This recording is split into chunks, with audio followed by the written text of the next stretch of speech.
got to say, The Debt was probably one of the most complex scripts that I had ever gotten on any television show. It was really great. I mean, I was astounded, frankly, that they allowed us to do what we did on that scale. My favorite episodes, I wouldn't say by far, I love so many of the episodes, but certainly my favorite episodes is The Debt, parts 1 and 2. I just think I love the themes, I love the way it was executed, I love the direction, and it was just so exciting, every bit of it. Yeah, The Debts. Those are perhaps my 2 favorite episodes of all time of Xena, The Debt 1 and 2. Probably the ones that I'm most proud of as well. We said the only way we could do this right is if we did it in epic scope. And I think we did some of our most lyrical work in it, and some of our greatest production design and costume design and stunts. It all just came together on those shows. Somehow The Debt seemed like a great tribute to some of Xena's Far Eastern origins. The biggest challenge with The Debt was probably that we were undertaking essentially a short feature film inside the framework of, the TV show. It was a great story, and it was, fantastically art directed and well directed, well played. So I liked The Debt. It was a really interesting idea in its own way, but The Debt, I feel, it had a look to it. The Debt in particular, lent itself because of the scope and magnitude of the sets they were building, the location, the plains of Namatia, really allowed me to open this thing up and make it big.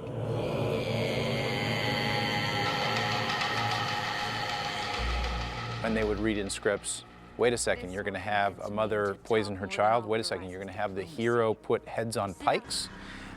Is this the way to go? And we would always say, look, it hasn't been done on TV before, but that doesn't mean that under this circumstance, in this fantasy genre, it can't be done. And we had to see her do that, so we understood what kind of character she was at the time, so we understood how she's going to grow into the character she is now. The scene where Boreas and Xena on horseback making love, I think, was a collaboration. I definitely wanted her to be thrown off by Boreas.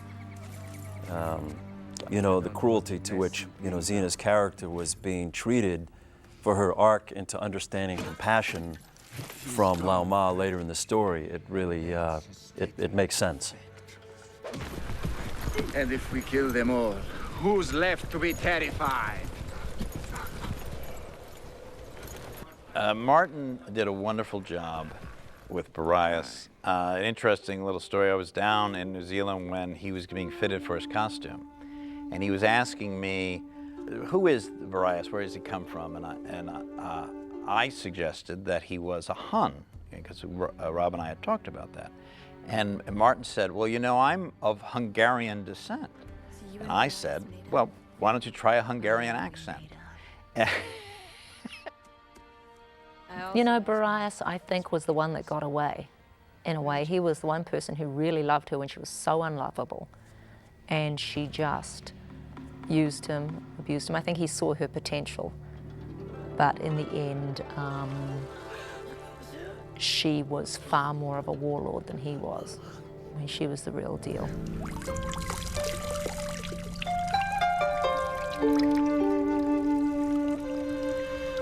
In the hot tub scene between Lao Ma and Xena, the scene was really, to me, it was about Lao Ma. This was part of Xena's lesson to find, to believe in humanity, to believe in compassion, to believe in love. And I think that's really what the scene was all about. It's really interesting. I recall that scene vividly because it was, the tank was part of the set. But then we had a bit of a problem because the tub that they were in had been stained or creosoted or something like that, and the creosote started to come out of the wood with the warm water, which changed everything, and it made it incredibly difficult for the actors because it was getting into their eyes. It was really sort of pungent and quite hard on them because it became a crisis panic, really. Obviously, the kiss was very sensual, underwater between two women. But once again, for all practical purposes, Lao Ma had to pump air into Xena's lungs or she would have drowned. So.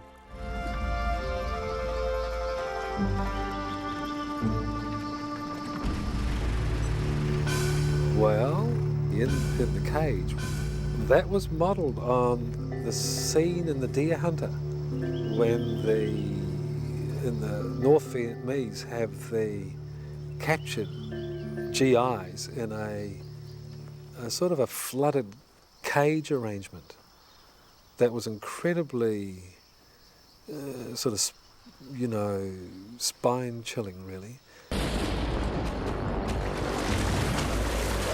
The end of part one has to be incredibly dramatic and dynamic. And Rob had this visual, as Rob has these brilliant visuals, of Xena going to kill Ming Tian and Gabrielle betraying Xena to the guards to keep her from killing Ming Tian. And it was such a spectacularly good idea, and it was just the way we were going to structure it. As soon as Rob pitched it to me, I knew that's what's going to be the structure of this. So there's the debt, right? And so Gabrielle thinks that she's trying to save Xena, right, from being a murderer, when if you look at her history, Gabrielle's still trying to change her, you know? Yeah. Don't kill this one person because you'll never go back, right?